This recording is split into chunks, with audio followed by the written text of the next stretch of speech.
Ah, finally, you're awake. It's about bloody time.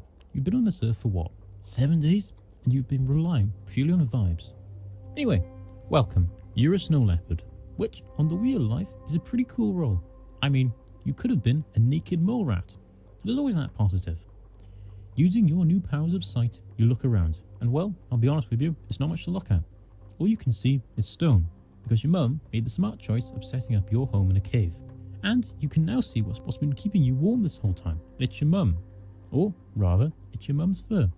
And she made a nest for you to make sure that you don't freeze to death, because looking outside the den's entrance, it's very cold outside. So, it's probably better to just stay here with your mum, with her only leaving to go out to hunt, always ensuring that she returns home at night, to help you fend off the cold.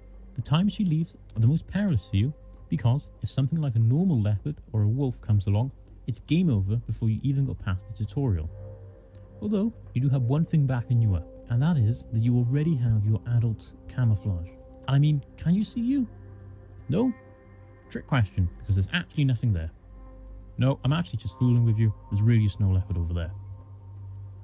And even at your young age of a few weeks, you've already developed your adult fur colours, which you will deploy to great effect later on in life. But for now, it's late nights with mum, and for some reason this part of the nest is moving. Oh wait, no, that's your sibling. And another one. I suppose that camouflage works both ways. After around 5 weeks, you should now be able to walk, although these will literally be baby steps. So you're not leaving the den just yet. It's probably better to think of it this way. To think of it as you turning over in bed, and that's the most movement you can muster for the next while longer. After a little while, your teeth will begin to develop, which means you can start eating solid foods. This will usually be whatever mum manages to drag home from her hunting trips, although you will still rely on mum's milk for a decent amount of time for your nutrients, at least until you're around 10 weeks old, when you will be fully weaned, and looking far stronger than you did a few months ago. After 12 weeks in the den, mum leads you and your siblings out, teach you both how to traverse your habitat and also hunt. Snow leopards are found in and around the Himalayas, although their range does follow up the Stan countries into parts of Mongolia and Russia, preferring the rocky terrain found in these regions. For the next 2 weeks, you follow your mum around, acting very much like a shadow, developing your rock climbing skills. You're helped in this by your smaller forelimbs and longer back legs, making them more agile than the average cat. You also have an extremely long tail, which is almost as long as the rest of your body, which allows you to keep your balance when you're walking and you're moving around, as well as incredibly large feet, which act both like snowshoes and mountain boots, helped by your claws. After around 1 to 2 years, you should now be an independent adult.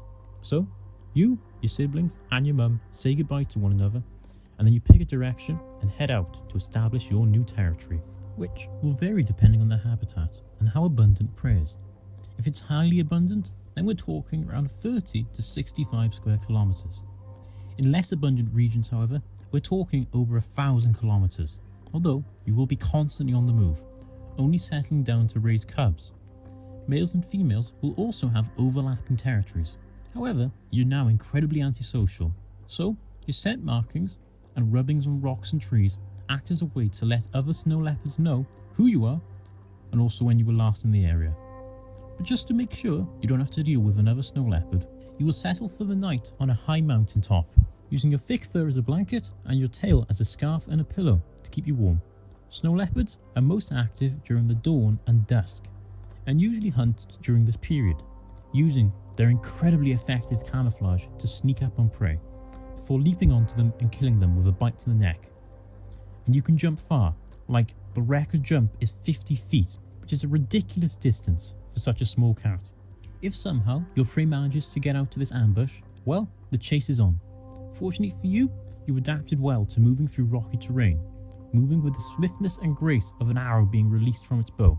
Once you've got the prey pinned down and dead, you'll need to catch your breath, because the air is still very thin up here and you've just expended a lot of energy. So, to do this, typically you'll drag your prey into a sheltered spot and catch your breath, using your large nose to take in vast amounts of oxygen, warming it up and sending it through down into your lungs, which are more efficient than the average big cat, ensuring that you're able to recover quickly. Usually, snow leopards make kills last 3 to 4 days, which allows you 8 days off before you need to make another kill, with their preferred prey of the snow leopard being the blue sheep.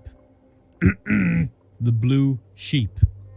Oh, for Pete's sake, that's not a bloody blue sheep, is it? Yes, I know, technically it's a blue sheep, but... You know what, give me the bloody laptop. See? There, a blue sheep. They will also feed on ibex and a small rodent called the pika, among other mammals. Interestingly, snow leopards are incredibly timid when it comes to confrontation, particularly with humans, to the point that you could walk up to a snow leopard with a kill and they're more likely to run off than defend their kill, with snow leopard attacks on people being rarer than a streamer cleaning their room, and they can be easily chased off by humans, with snow leopards in turn often going deeper into the mountains if they can. There's also a myth that you get drunk off blood like some kind of blood angel. However, this is false, and this will be your life, hunting, killing, sleeping, all this on repeat until the breeding season rolls around. Sexual maturity will vary between the genders, with some evidence suggesting females will be ready at the age of 3, while males are ready at the age of 4, with the breeding season itself usually falling sometime between January and March. That way, the cubs are born in late spring and early summer, where somehow it's still quite cold, but not as cold as it has been. Anyway, snow leopards are polyamorous, with males having the ability to mate with multiple females in his proximity. Although, it should be noted this rarely happens because of how far apart snow leopards live from one another, and also the time he will invest into one partner. You and your partner will spend the next few days together, before separating, with dad likely to meet his cubs. Mum will have a gestation period of around 100 days, which means she'll give birth in late spring, early summer. Closer to the point of birth, she'll select out a den to give birth in, and she'll make the point of using the fur on her belly to make a nest, similar to the one you were born in, and this will ensure that her cubs keep warm. When the birth does come around, usually it's to 3 cubs, although there have been cases of one litter having 7 cubs in it, which I mean, can you imagine that house? Not my idea of peace on earth, and thus the cycle of life and death will continue, and you'll keep doing this until you drop, with you hitting the game over screen in the wild sometime around the age of 15 to 18, although snow leopards have been known to live for 15 years in captivity.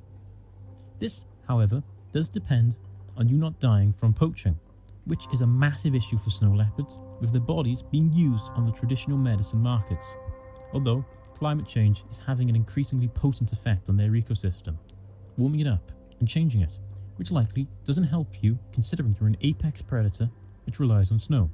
But the loss of the snow leopard from their ecosystem would be disastrous, as it would result in a massive influx of grazing animals and very few things which would be able to fill the snow leopard's shoes. As while you're the smallest big cat, you are the most efficient. You are more efficient than them and have been moulded for this habitat. Although you did lie on your resume because your closest living relative is actually the tiger. But hey ho, and I guess you kind of look like a leopard if you squint hard enough. Although snow tiger isn't the worst name in the world. It's also worth noting that the snow leopard population was small anyway, because of their position as population control at the top of the food chain, and also the general nature of their environment.